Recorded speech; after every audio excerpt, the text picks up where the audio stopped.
ಇಲ್ಲ ಅದು sir actually ಅದು ಫೆನ್ಸಿಂಗ್ ಹಾಕಿದ್ವಿ. ನಿಮ್ಗೆ ಗೊತ್ತೋ ಇಲ್ಲ ಗೊತ್ತಿಲ್ಲ, ಅವರು ಬಿದ್ದ ಕೆಲವೇ ಕ್ಷಣಕ್ಕೆ ಅಮ್ಮ ಆ್ಯಂಬುಲೆನ್ಸಿಗೆ ಫೋನ್ ಬರುತ್ತೆ.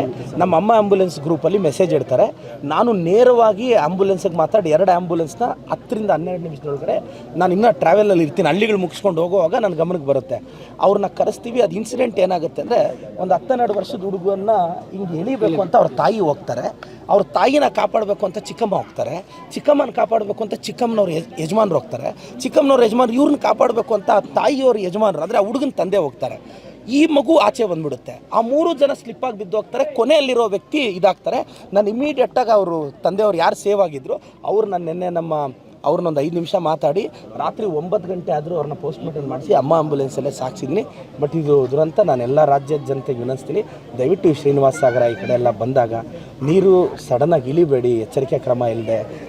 ಯಾವುದೋ ಒಂದು 5-10 ನಿಮಿಷದ ಖುಷಿಗೆ ಮೋಜಿಗೆ ದಯವಿಟ್ಟು ನಿಮ್ಮ ಕುಟುಂಬನ ಬೀದಿಗೆ. ನನಗೆ ನಿನ್ನೆ ನೀವು ನಂಬ್ತಿರಲ್ಲ, ಘಟನೆ ಆಗಿದ ತಕ್ಷಣ ಅವ್ರ ಫ್ಯಾಮಿಲಿಯವ್ರು ಇದನ್ನ ಹೆಂಗೆ ನಿಮಗೆ ಯೋಚನೆ ಮಾಡೋಣ, 3 ಜನ ಕಣ್ಮುಂದೆ ಸತ್ತೋದ್ರೆ ಕುಟುಂಬದವ್ರು ಹೆಂಗೆ ಅದನ್ನು ಸ್ವೀಕರಿಸೋದು?